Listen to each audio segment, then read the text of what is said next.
Hello குட்டீஸ். இன்னைக்கு ஒரு அடர்ந்த காட்டுல வாழ்ந்துகிட்டு வந்த டிங்குங்கிற ஒரு குரங்கு பத்தின கதையை தான் உங்களுக்கு சொல்ல போறேன்.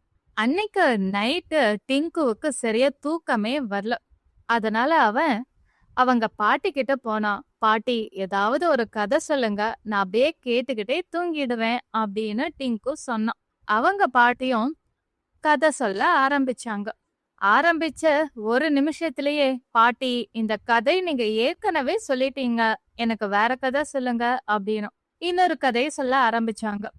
இல்ல இல்ல, இந்த கதையில ரொம்ப போர் அடிக்கும், எனக்கு வேற ஏதாவது புதுசா சொல்லுங்கன்னு அவங்க ஒவ்வொரு கதைய சொல்ல ஆரம்பிக்கும் போதும் தடுத்து தடுத்து நிறுத்திட்டு, புதுசா சொல்லுங்க புதுசா சொல்லுங்கன்னு டிங்கோ ரொம்ப ராவடி பண்ணான். அதுக்கப்புறம் பாட்டி யோசிச்சுக்கிட்டே வானத்தை பார்த்தாங்க, நிலவை பார்த்தாங்க, நட்சத்திரங்களையும் பார்த்தாங்க.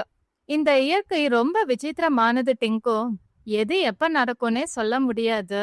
அப்படி நடந்த ஒரு சம்பவத்தை உன்கிட்ட நான் இப்ப பகிர்ந்துக்க போறேன்னு ஒரு விஷயத்த சொல்ல ஆரம்பிச்சாங்க. டிங்குவுக்கு ரொம்ப ஆச்சரியமா இருந்துச்சு.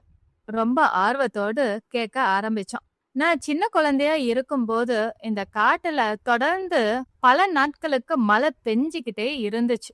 அதனால இந்த காடு முழுக்க வெள்ளம் கரபுரண்டு ஓடுச்சு. எங்களால உணவுக்காக எந்த பகுதிக்கும் போகவே முடியல. தண்ணி குடிக்க முடியல, உணவு இல்ல, பசியோ பட்டினி, ஏன் தூக்கம் கூட இல்லாம இந்த மழை எப்பதான் நிக்கும், இயல்பு நிலைக்கு எப்பதான் நம்ம போவோம்னு காத்துக்கிட்டு இருந்தோம். இது ஒரு சம்பவமா? இதுக்கு அப்படியே எதிர்மறையா இருக்கிற ஒரு சம்பவத்தையும் சொல்றேன், கேளு. இன்னொரு சமயம் இந்த காட்டுல வறட்சி வந்தது. வறட்சினா குடிக்க ஒரு சொட்டு கூட தண்ணி எங்களுக்கு கிடைக்கவே இல்லை. தண்ணிக்காக நாங்க ரொம்ப தூரம் நடக்க வேண்டியதா இருந்துச்சு. இங்க இருந்த நதிகள், ஏரிகள் எல்லாமே வறண்டு போயிடுச்சு. தண்ணி இல்லாததுனால மரங்கள், செடிகள் கூட வறட்சியில பாதிக்கப்பட்டிருந்ததுனால எங்களுக்கு சரியான உணவும் கிடைக்கல. அந்த சமயமும் நாங்க பசி பட்டினியோட தான் இருந்தோம். ஒரு சமயம் கரபுரண்டு ஓடுன வெள்ளத்துல அவ்வளவு தண்ணி இருந்துச்சு, எங்களால அந்த தண்ணிய குடிக்க முடியல. இன்னொரு சமயம் தண்ணியே இல்லாம நாங்க தவிச்சோம். அதனாலதான் சொல்றேன், இந்த இயற்கை விசித்திரமானது. எது எப்ப நடக்கும்னு நம்மளால கணிக்கவே முடியாது. நாம தான் எல்லாத்துக்குமே தயாரா இருக்கணும் அப்படின்னு அவங்க பாட்டி சொன்னாங்க. இத கேட்டு டிங்குவுக்கு ரொம்ப ஆச்சரியமாவும் இருந்துச்சு. அதே சமயம் அவனுக்கு அன்னைக்கு இரவு சரியா தூக்கம் வரவே இல்ல. பாட்டி சொன்ன விஷயத்தையே யோசிச்சுக்கிட்டே இருந்தான் டிங்கு. பாட்டி சொன்ன மாதிரி மறுபடியும் இந்த காட்டுக்கு வெள்ளமோ இல்ல வறட்சியோ வந்துடுச்சு அப்படின்னா நாம என்ன பண்றது?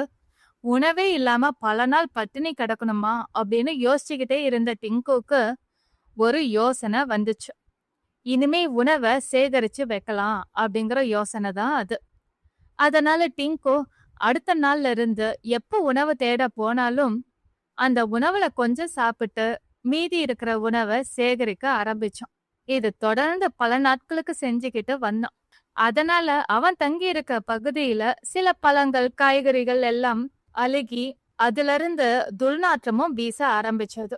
மத்த குரங்குங்க எல்லாமே டிங்குவை பார்த்து, ஏன் இப்படி பண்ற, நல்ல உணவை சாப்பிட வேண்டியதானே, இப்படி சேகரிச்சு ஏன் அழுக வைக்கிற, அதனால துர்நாற்றம் வீசுது அப்படின்னு திட்ட ஆரம்பிச்சாங்க.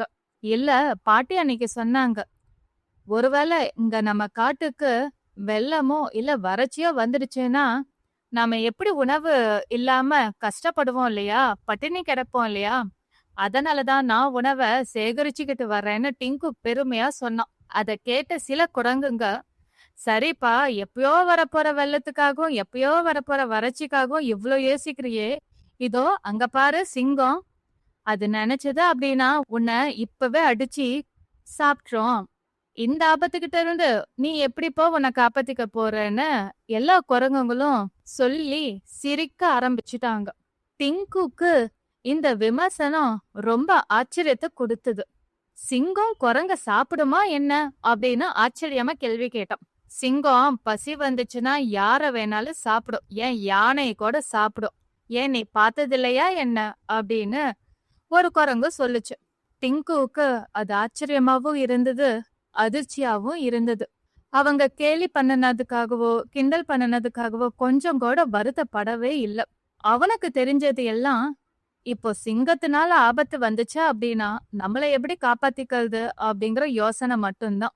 அந்த யோசனையில மூழ்கி போன டிங்கு, அடுத்த நாள்ல இருந்து சிங்கத்த கவனிக்க ஆரம்பிச்சான். சிங்கம் எப்படி வேட்டையாடுது? நம்மளை வேட்டையாடாம இருக்கணும் அப்படின்னா, நாம என்ன பண்ணணும்? தன்னை எப்படி காப்பாத்திக்கணும் அப்படின்னு டிங்கு யோசிக்க ஆரம்பிச்சான். அதனால சிங்கம் யார் யார வேட்டையாடுதுன்னு கவனிக்க ஆரம்பிச்சான். மானை எல்லாம் சுலபத்துல வேட்டையாடிடுது சிங்கம். ஏன் யானைய கூட விட்டு வைக்கல. இவ்வளவு பெரிய மிருகத்தையவே சிங்கம் விட்டு வைக்கல அப்படின்னா நாமெல்லாம் ஏமாத்துறோம்னு பயம் ஆரம்பிச்சிடுச்சு.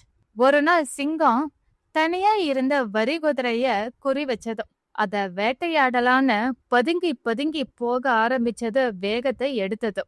சிங்கம் வருதுன்னு சுதாரிச்ச வரி குதிரையும் தப்பிச்சு ஓட முயற்சி பண்ணினது. ஓடி போய் தன்னுடைய இனத்தோட சேர்ந்துடுச்சு. சிங்கம் பின்னாடி துரத்திட்டு வர்றதுனால எல்லா வரி குதிரையும் உடனே ஓட ஆரம்பிச்சாங்க. சிங்கம் பின்தொடர்ந்து ஓடிக்கிட்டே இருந்துச்சு. ஆனா சிங்கம் குறி வச்ச வரி குதிரைய சிங்கத்தால கண்டுபிடிக்கவே முடியல. அப்படியே ஸ்டன் ஆகி நின்னுடுச்சு. ஏன்னா வரி குதிரை மேல இருந்த கருப்பு வெள்ளை வரியினால சிங்கத்துக்கு கன்ஃபியூஷன் வந்துடுச்சு. இன்னைக்கு வேட்டையாட முடியல அப்படின்னு திரும்ப வந்துடுச்சு. இத பார்த்த டிங்குவுக்கு ரொம்ப சந்தோஷம் ஆயிடுச்சு. இங்க இருக்க மிருகத்திலேயே ரொம்ப புத்திசாலியானதும் தன்னை காப்பாத்திக்க கூடிய திறமை கொண்டதும் அந்த வரிகுதிரை மட்டும்தான் அப்படின்னு புரிஞ்சுக்கிட்டது டிங்கு. ஆனா டிங்குவுக்கு ஒரே ஒரு விஷயம் மட்டும் புரியல.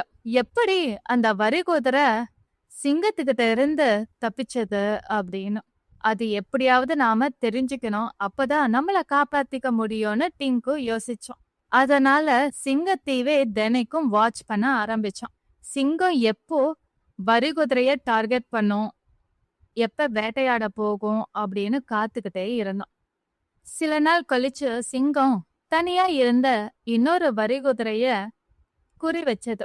இத பார்த்த டிங்குவுக்கு ரொம்ப சந்தோஷம் ஆயிடுச்சு.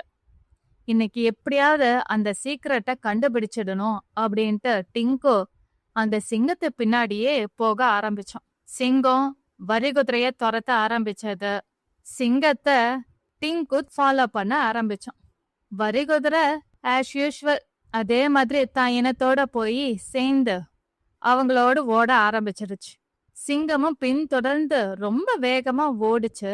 டிங்குவும் பின்னாடியே ஓடுனான். சிங்கம் குறி வச்சு அந்த வரிகுதிரை எது அப்படின்னு டிங்குவுக்கு தெரியும். ஆனா சிங்கத்தை பின்னாடியே ஓடும் போதுதான் டிங்குவுக்கும் அதே குழப்பம் வந்துச்சு. எந்த குதிரைய சிங்கம் குறி வச்சதுன்னு டிங்குவுக்கும் தெரியவே இல்லை. அந்த குழப்பத்துலதான் டிங்குவுக்கு ஒரு தெளிவு கிடைச்சது. ஓஹோ, இந்த வரிகுதிரையினுடைய தோல்னாலதான் சிங்கத்தால எந்த வரிகுதிரைய குறி வச்சோன்னு கண்டுபிடிக்கவே முடியல. அப்போ இதே மாதிரி கருப்பு வெள்ளை வரி நம்ம உடம்புல இருந்துச்சு அப்படின்னா கண்டிப்பா நாமளும் தப்பிச்சிடுவோம் அப்படின்னு டிங்கு யோசிச்சான். ஆனா கருப்பு வெள்ளை வரிக்கு எங்க போறது அப்படின்னு யோசிச்சுக்கிட்டே இருந்த டிங்குவுக்கு அந்த கருப்பு வெள்ளை வரிய தான் உடம்புல எப்படி வர வச்சுக்கிறது அப்படின்னு டிங்கு ரொம்ப நாள் யோசிச்சுக்கிட்டே இருந்தான். அப்ப ஒரு நாள் அந்த காட்டுக்கு ஒரு வைல்ட் லைஃப் போட்டோகிராஃபர் வந்திருந்தாரு. காட்டு மிருகங்களை படம் பிடிக்கிறதுக்காக வந்து கூடாரம் போட்டு தங்கினாரு. எல்லா மிருகங்களையும் படம் பிடிச்சாரு. சிங்கத்தையும் படம் பிடிச்சாரு. டிங்குவுக்கு ரொம்ப ஆச்சரியமா இருந்துச்சு. இந்த மனுஷனை ஏன் சிங்கம் சாப்பிடவே இல்லை அப்படின்னு யோசிச்சுக்கிட்டே இருந்தான். அப்போ அந்த போட்டோகிராஃபர் படம் பிடிக்கிறதுக்காக வேற ஒரு பகுதிக்கு கிளம்பி போனாரு. டிங்கு அந்த கூடாரத்துக்குள்ள புகுந்து ஒவ்வொரு பொருளா பாத்துக்கிட்டு வந்தான். அப்போ டிங்கு கண்ணுல ஒரு துண்டு பட்டுச்சு.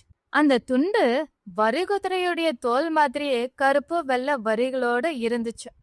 ஓஹோ, இந்த கருப்பு வெள்ளை வரியுள்ள இந்த துண்டு இருந்ததுனாலதான் அந்த சிங்கம் இந்த மனுஷனை வேட்டையாடவே இல்ல, அமைதியா இருந்திருக்கு அப்படின்னு டிங்கு யோசிச்சான். சரி, இனிமே இந்த துண்டு நம்ம கிட்டதான் இருக்கணும், அப்பதான் நம்மளை காப்பாத்திக்க முடியும்னு அந்த துண்டு எடுத்துக்கிட்டு அதோடைய இடத்துக்கு வந்துடுச்சு. அந்த நிமிஷத்துல இருந்து டிங்கு அந்த துண்ட கீழே போட்டதே கிடையாது. உடம்புலயே போத்திக்கிட்டே இருந்தான். எல்லாரும் பார்த்து சிரிக்க ஆரம்பிச்சிட்டாங்க. நீ குரங்கு, நீ என்ன வரிகுதிரை ஆயிட்டியா? இப்படி ஒரு துண்ட நீ போத்திக்கிட்டு இருக்க அப்படின்னு எல்லாரும் சிரிக்க ஆரம்பிச்சிட்டாங்க. ஆனா அது எல்லாத்தையும் டிங்கு கண்டுக்கவே இல்ல. நம்மள பாதுகாத்துக்கணும் அப்படிங்கிறதுக்காக எதை வேணாலும் செய்யலாம். யாரு கேலி கிண்டல் பண்ணா என்ன அப்படின்னு அவ எதையுமே பொருட்படுத்திக்கவே இல்ல. ஒரு நாள் டிங்கு உணவு எடுக்கிறதுக்காக மரத்துக்கடியில இருக்க பழங்களை பொறுக்க ஆரம்பிச்சோம். அந்த சமயம் சிங்கத்தோட கால் தடம் நெருங்கி வர்றத பார்த்தோம். திரும்பி பார்த்த சிங்கம் டிங்குவையே பார்த்துக்கிட்டு இருக்கு. அச்சச்சோ, இன்னைக்கு சிங்கம் நம்மள குறி வச்சிருச்சு போலயே அப்படின்னு டிங்கு கையில வச்சிருந்த பழத்தை எல்லாத்தையும் கீழே போட்டுட்டு அந்த துண்டை நல்லா சுத்திக்கிட்டு ஓட ஆரம்பிச்சான். ஏன்னா சிங்கமும் துரத்த ஆரம்பிச்சிருச்சு. எவ்வளவு வேகமா ஓட முடியுமோ அவ்வளோ வேகமா ஓட ஆரம்பிச்சான். ஓடின வேகத்துல கல் தடுக்கி விட்டு அங்க இருக்கிற ஒரு சிறு குட்டையில விழுந்துட்டான் டிங்கு. அதனால அவனும் நனைஞ்சிட்டான், அவன் வச்சிருந்த துண்டும் நனைஞ்சிடுச்சு. ஆனா சிங்கம் அவனை துரத்தவே இல்லை. அது குறி வச்சிருந்தது ஒரு மானை. தன்னைதான் வேட்டையாட வருதுன்னு நினைச்சுக்கிட்டு அவசரப்பட்டு ஓடி குட்டையில விழுந்துட்டான் டிங்கு. சிங்கம் மானை குறி வச்சு ரொம்ப வேகமா போச்சு. ஓடின வேகத்துல சிங்கத்துக்கு ஒரு யோசனை. நாம மானை குறி வச்சு ஓடிக்கிட்டு இருக்கோம், இடையில டிங்கு எதுக்கு ஓடுனா அப்படின்ட்டு அதை யோசிச்சுக்கிட்டே ஓட்டத்தை நிறுத்திட்டு திரும்ப வர ஆரம்பிச்சது சிங்கம். இங்க குட்டையில விழுந்த டிங்கும் மெதுவா எந்திரிச்சான். அந்த துண்டை மறுபடியும் தான் உடம்புல போத்திக்கிட்டு, அப்பா எப்படியோ சிங்கத்துக்கிட்ட இருந்து இந்த துண்டு தான் காப்பாத்திடுச்சு அப்படின்னு பெருமூச்சு விடுறதுக்குள்ள ஒரு சூடான மூச்சு அவன் உடம்புல படுறத உணர்ந்தான் டிங்கு. இங்க என்ன பண்ற அப்படின்னு சிங்கம் கேட்டுச்சு. தூக்கி வாரி போட்டுச்சு டிங்குக்கு. ஒச்சோ, மாட்டிக்கிட்டோமே அப்படின்னு பயந்துகிட்டே திரும்பி பார்த்தா சிங்கம். நீ எதுக்காக ஓடுன அப்படின்னு கனித்த குரல்ல சிங்கம் கேட்டுச்சு. நீங்க என்னதானே வேட்டையாட வந்தீங்க, என்ன காப்பாத்திக்கிறதுக்காக தான் நான் ஓடுனேன். அது சரி, இந்த துண்டு எதுக்கு அப்படின்னு கேட்டாங்க. இந்த துண்டு தான் என்னை உங்ககிட்ட இருந்து காப்பாத்துச்சுன்னு ரொம்ப பெருமையா டிங்கு சொன்னான். இந்த துண்டா, ஏன் அப்படின்னு. இல்ல, நான் உங்களை சில நாட்களா கவனிச்சுக்கிட்டு தான் வரேன். உங்களால இந்த காட்டுல எந்த மிருகத்தை வேணாலும் சுலபத்துல வேட்டையாட முடியுது. ஆனா உங்களால வரிகுதிரைய மட்டும் வேட்டையாடவே முடியல. ஏன்னா அதுக்கு காரணம் வரிகுதிரை மேல இருக்கிற அந்த கருப்பு வெள்ளை வரிகள் மட்டும்தான். அதே மாதிரி இந்த துண்டு இருந்துச்சு, அதனாலதான் இத போட்டுக்கிட்டா நீங்களும் என்ன வேட்டையாட மாட்டீங்க அப்படிங்கிறதுக்காக தான் போட்டுக்கிட்டேன் அப்படின்னு டிங்கு சொன்னான். இத கேட்ட சிங்கத்துக்கு ஆச்சரியமா இருந்துச்சு. இந்த துண்டுனாலதான் நான் உன்னை வேட்டையாடல, அதுதானே நீ சொல்ல வர? ஆமா அப்படின்னு டிங்கு பெருமையா சொன்னான். நான் உனக்கு ஒரு விஷயம் சொல்றேன், அத நீ செஞ்ச அப்படின்னா வாழ்நாள் முழுக்க உன்னை நான் வேட்டையாடவே மாட்டேன் அப்படின்னு வாக்கு கொடுக்கறேன் அப்படின்னு அந்த சிங்கம் சொல்லுச்சு. அதுக்கு உடனே டிங்கு, என்ன மட்டும் இல்ல, எங்க இனத்துல இருக்கிறவங்க யாரையுமே நீங்க வேட்டையாட கூடாது அப்படின்னு டிங்கு சொன்னான். சரி, அப்படியே ஆகட்டும் அப்படின்னு அந்த சிங்கமும் ஒத்துக்குச்சு. சரி சொல்லுங்க, நான் என்ன செய்யணும்னு டிங்கு ஆர்வமா கேட்டோம். இந்த துண்டு தானே உன்னைய காப்பாத்துச்சு, அதை எனக்கு இப்ப ப்ரூஃப் பண்ணி காட்டு அப்படின்னு சிங்கம் சொல்லுச்சு. சரி, நான் ரெடி அப்படின்னு டிங்கு சொன்னான். சரி, அங்க பாரு, அங்க தூரத்துல வரி குதிரைங்களோட கூட்டம் இருக்கு. நீ அங்க போய் சேரு. போய் நீ அங்க சேர்ந்ததும் நான் இங்க ஒரு கர்ஜனை கொடுப்பேன். கொடுத்த உடனே நான் ஓட ஆரம்பிப்பேன் உன்னை குறி வச்சு. என் கர்ஜனை கேட்ட உடனே வரி குதிரைகளும் ஓட ஆரம்பிச்சிடும். நீ அவங்களுக்கு ஈடு கொடுத்து ஓடணும். என்னோட குறி முழுக்க உன் மேல மட்டும்தான் இருக்கும். நான் வந்து உன்னை பிடிக்காத அளவுக்கு நீ ஓடிட்ட, இந்த துண்டு உன்னை காப்பாத்திடுச்சு அப்படின்னா நான் உனக்கு கொடுத்த வாக்க வாழ்நாள் முழுக்க நிறைவேற்றுவேன்னு உறுதி கொடுத்துச்சு சிங்கம். இந்த டீலிங் டிங்குவுக்கு ரொம்ப பிடிச்சிருந்துச்சு. அதனால வரி குதிரைங்க இருக்கிற பகுதிக்கு அந்த துண்டை போத்திக்கிட்டு வேகமா போனான். எப்படியோ நம்ம மட்டும் இல்ல, நம்ம இனத்துல இருக்கிறவங்க யாரையுமே இந்த சிங்கம் வேட்டையாடாது அப்படின்னு அந்த உற்சாகம் கொடுத்த வேகத்துல எப்படியோ அந்த வரிகுதிரைங்க இருக்கிற பகுதிக்கு போய் சேர்ந்துட்டோம். சிங்கம் கர்ஜிக்க ஆரம்பிச்சது, ஓட்டம் எடுக்க ஆரம்பிச்சது. அந்த கர்ஜனை கேட்டது வரிகுதிரைங்க எல்லாமே ரொம்ப வேகமா ஓட ஆரம்பிச்சாங்க. டிங்கரும் அவங்களுக்கு ஈடு கொடுத்து ரொம்ப வேகமா ஓட முயற்சி பண்ணா, அவன் மனசுல அவ்ளோ வேகம் இருந்துச்சு. ஆனா அந்த வேகத்துக்கு ஈடு கொடுக்கிற அளவுக்கு உடம்புல அந்த வேகம் வரவே இல்ல. ஏன்னா அந்த துண்டு அந்த தண்ணி இருந்த குட்டையில விழுந்ததுனால நல்லா நனைஞ்சிடுச்சு. அந்த ஈரத்துல இருந்ததுனால டிங்குவோட வேகத்தை குறைக்க ஆரம்பிச்சது அந்த துண்டு. ரொம்ப வேகமா ஓட எவ்ளோ முயற்சி பண்ணாலும் டிங்குவால ஓட முடியல. ஆனா சிங்கம் ஓடி வர சத்தம் மட்டும் கொஞ்சம் கொஞ்சமா அதிகமாயிக்கிட்டே இருக்கு. டிங்கு ரொம்ப முயற்சி பண்ணா, திரும்பி பார்த்தா ரொம்ப கிட்டத்துல இருக்கு சிங்கம். இதுக்கு மேல நாம இங்க இருந்தோம் அப்படின்னா நாம மாட்டிக்கிட்டாலும் பரவாயில்ல, நம்ம இனத்துல இருக்கிறவங்கள காப்பாத்தணும்னு ஒரே ஒரு யோசனை மட்டும்தான் டிங்குவுக்கு இருந்துச்சு. அதனால தன்னுடைய வேகத்தை கட்டுப்படுத்துற அந்த துண்டை தூக்கி போட்டுட்டு ரொம்ப வேகமா ஓட ஆரம்பிச்சான். அப்புறம் பக்கத்துல இருக்க மரத்துல ஏறி போய் உச்சியில உக்காந்துட்டான் டிங்கு. சிங்கத்தால டிங்குவை பிடிக்கவே முடியல. அப்புறம் சிங்கம், டிங்கு போதும், நீதான் ஜெயிச்சுட்ட, கீழே வா அப்படின்னு கூப்பிட்டுச்சு. டிங்கு ரொம்ப சந்தோஷமா கீழே இறங்கி வந்தான். பாத்தீங்களா, நான் ஜெயிச்சிட்டேன். நீ ஜெயிச்சிட்டேன்னு சொல்லலாம், ஆனா முழுசா ஜெயிக்கல. உன்கிட்ட நான் என்ன சொன்னேன்? இந்த துண்டை போட்டுக்கிட்டு தான் நீ ஓடணும். அப்ப நான் உன்னை பிடிக்க முடியல அப்படின்னாதான் நான் கொடுத்த வாக்க காப்பாத்துவேன் அப்படின்னு சொன்னேன். ஆனா நீ இந்த துண்டை பாதியிலேயே விட்டுட்டியே, ஏன் அப்படின்னு கேட்டாங்க. அதுக்கு டிங்கு, ஆமா, நீங்க சொல்றது உண்மைதான். இந்த துண்டு என்னுடைய வேகத்தை ரொம்ப கட்டுப்படுத்துச்சு. ரொம்ப ஈரமானதுனால இதோடைய வெயிட் அதிகமாயிடுச்சு. என்னால இத சுமந்துகிட்டு ஓடவே முடியல. நான் என்ன காப்பாத்திக்கலைனாலும் என் இனத்துல இருக்கிறவங்க எல்லாரையும் காப்பாத்தணுங்கிற ஒரே ஒரு எண்ணம் மட்டும்தான் என் மனசுல இருந்துச்சு. அதனாலதான் இந்த துண்டை தூக்கி போட்டுட்டு மரத்துல ஏறிட்டேன் அப்படின்னு டிங்கு சொன்னான். நல்லது டிங்கு, கடைசி நிமிஷத்துல உன் இனத்துக்காக நீ யோசிச்சதுனால நான் உனக்கு கொடுத்த வாக்க கடைசி வரைக்கும் காப்பாத்துவேன் அப்படின்னு சிங்கம் சொல்லுச்சு. இருந்தாலும் நீ ஒரு விஷயத்த என்னைக்குமே ஞாபகத்துல வச்சுக்கணும். மத்தவங்க கிட்ட இருந்து நம்ம நிறைய விஷயத்த கத்துக்கலாம். ஆனா அவங்கள மாதிரி ஆக முடியாது.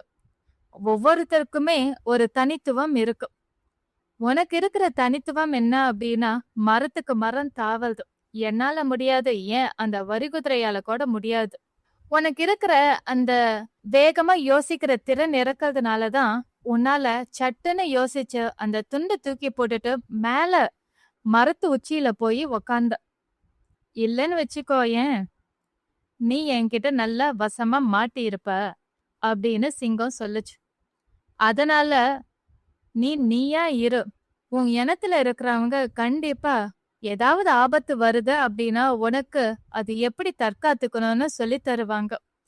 ஏன், எந்த ஒரு உயிரினமும் தனக்கு ஆபத்து வருது அப்படின்னா அந்த இடத்துல இருந்து தன்னை காப்பாத்திக்கிறதுக்காக பலமா ஓடுவாங்க, இல்ல எதிர்த்து நிப்பாங்க. அது இயற்கையாவே ஒவ்வொரு மிருகத்துக்குமே இருக்கக்கூடியதுதான். அதனால நீ இதுக்காக ஸ்பெஷலா எந்த ஒரு விஷயத்தையும் உன் கூட வச்சுக்கணும்னு அவசியமே இல்ல அப்படின்னு சிங்கம் சொல்லுச்சு. அத புரிஞ்சுக்கிட்ட டிங்கு, என்னை மன்னிச்சிடுங்க. வரிகுதிரை மாதிரி என்னுடைய தோಳು இருந்தாதான் என்னை காப்பாத்திக்க முடியும்னு நான் யோசிச்சுட்டேன். அதனால வந்த விளைவுதான் இது அப்படின்னு டிங்கு சொன்னான். ஏன்னா என்னுடைய நண்பர்கள், உறவினர்கள் எல்லாமே சிங்கம் உன்னை வேட்டையாடிடுச்சுன்னா என்ன பண்ணுவேன்னு ஒரு கேள்வி கேட்டாங்க. நான் அதுல ரொம்ப யோசிச்சுட்டேன். அதனாலதான் இப்படியெல்லாம் பண்ணிட்டேன் அப்படின்னு டிங்கு சொன்னான். உன்னுடைய யோசனை சரியானதுதான், ஆனா அத பயன்படுத்தின விதம்தான் தவறானது அப்படின்னு சிங்கம் சொல்லுச்சு. இந்த முன்னெச்சரிக்கை விஷயம் எல்லாம் உனக்கு எங்க இருந்து ஆரம்பிச்சது, அத சொல்லு அப்படின்னு டிங்கு கிட்ட சிங்கம் கேட்டுச்சு. அதுவா, ஒரு நாள் பாட்டி கிட்ட கதை கேட்டுக்கிட்டு இருந்தேன்.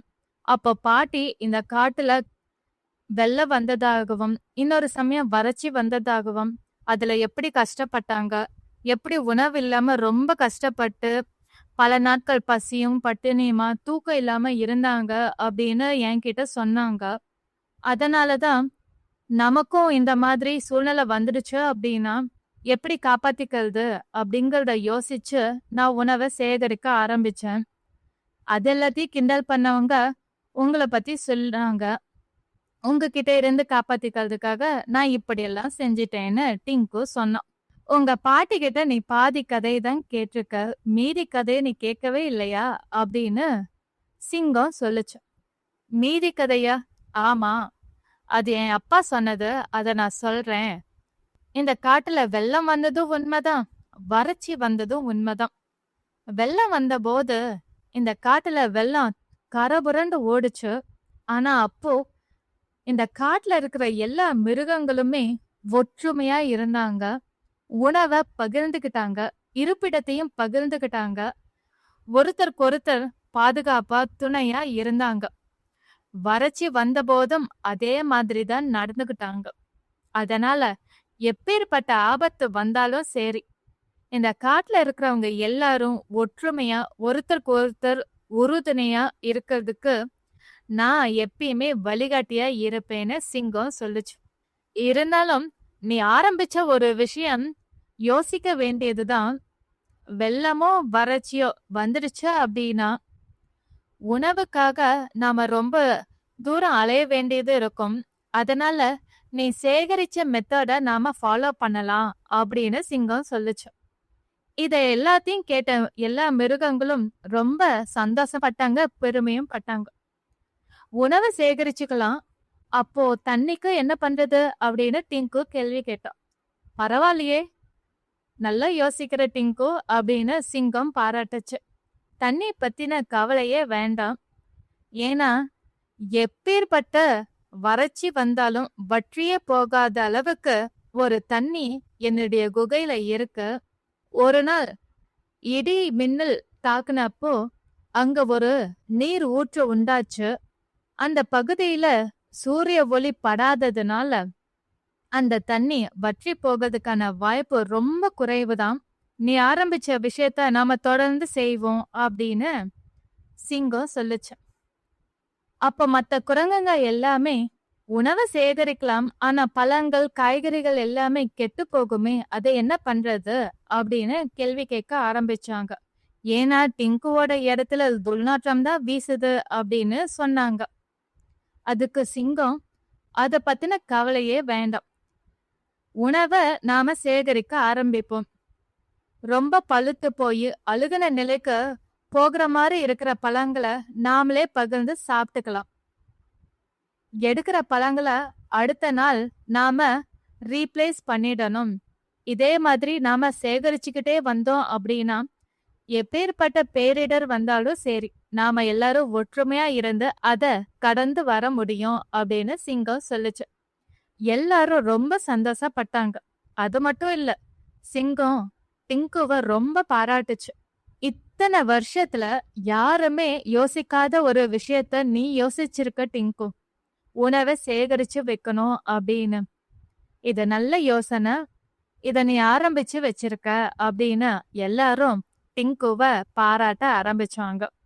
இதுதான் குட்டீஸ் டிங்குவோட கதை. இயற்கை பேரிடர் எப்ப வேணாலும் எங்க வேணாலும் வரலாம். வெள்ளம், புயல், சுனாமி, பூகம்பம், வறட்சி. ஆனா எல்லாத்துக்கும் நம்ம எல்லா நேரமும் தயாரா இருக்க முடியாது. ஆனா நம்மள சிறிதளவாவது தயார் நிலையில வச்சுக்கணும். உணவை சேகரிச்சு வைக்கிறது நல்ல எண்ணம் தான். அத சரியான முறையில சேகரிச்சு வச்சோம் அப்படின்னா பேரிடர் காலத்துல நமக்கு அது உதவியா இருக்கும். இத சில வெளிநாடுகள்ல இப்பவும் கடைபிடிச்சுக்கிட்டு தான் வராங்க. நிறைய சூறாவளி வீசுற பகுதிகளாகட்டும், அடிக்கடி பூகம்பம் இல்ல சுனாமி வர பகுதிகளா இருக்கட்டும், அவங்க எல்லாருமே உணவை சேகரிச்சு வைப்பாங்க. தனக்கு பாதுகாப்பான இடத்தையும் ஏற்பாடு பண்ணி வச்சிருப்பாங்க. நம்ம நாட்டுல அது ரொம்ப குறைவுதான். அது மட்டும் இல்லாம திடீர்னு மழை பெய்யுது இல்ல தொடர்ந்து ஒரு வாரம் மழை பெய்யுது அப்படின்னு சொல்லிட்டாவே கடை ஃபுல்லாவே நிறைஞ்சு வலியும். இருக்கிற எல்லா பொருளையும் வாங்கி வீட்டுல வச்சிடணும்னா அப்பதான் நமக்கு அந்த எண்ணமே வரும். ஆனா அந்த உணவு நம்மள மாதிரி இருக்கிற இன்னொரு மனுஷனுக்கும் இன்னொரு குழந்தைங்களுக்கும் அது தேவைப்படுங்கிற எண்ணம் நமக்கு அந்த நேரத்துல குறைஞ்சு போயிடுதுன்னு தான் சொல்லணும். உணவை ஒட்டுக்கா பேரிடர் காலத்துல வாங்குறத விட கொஞ்சம் கொஞ்சமா சேகரிச்சு வைக்கிறது சிறந்த விஷயம். எறும்புகளும் அப்படிதான் பண்ணுது. மழை காலத்துல எறும்புகள் வெளியே வராது. அதற்கான உணவுகள் எல்லாத்தையுமே வெயில் காலத்துல எவ்வளவு சேகரிக்க முடியுமோ அவ்வளவு சேகரிச்சு வச்சுக்கும். நாமளும் அப்படிதான் பண்ணணும். அது மட்டும் இல்லாம நமக்கு வராத ஆபத்தை நமக்கு வந்துடும்னு நினைச்சு பயந்து ஏதாவது ஒரு விஷயத்த நம்ம செய்யவும் கூடாது. சிங்கம் சொன்ன மாதிரி தான், நமக்கு ஒரு ஆபத்து வரப்போகுது அப்படின்னா நம்மளுடைய உடம்பும் சரி அறிவும் சரி அது இணைந்த அந்த ஆபத்துல இருந்து தற்காத்துக்கிறதுக்கான எல்லா வேலையும் அது செய்யும். இது இயற்கையாவே மிருகங்களுக்கு மட்டும் இல்ல மனிதர்களுக்கும் உண்டு. அத நாம உணர்ந்து வாழ ஆரம்பிக்கணும்.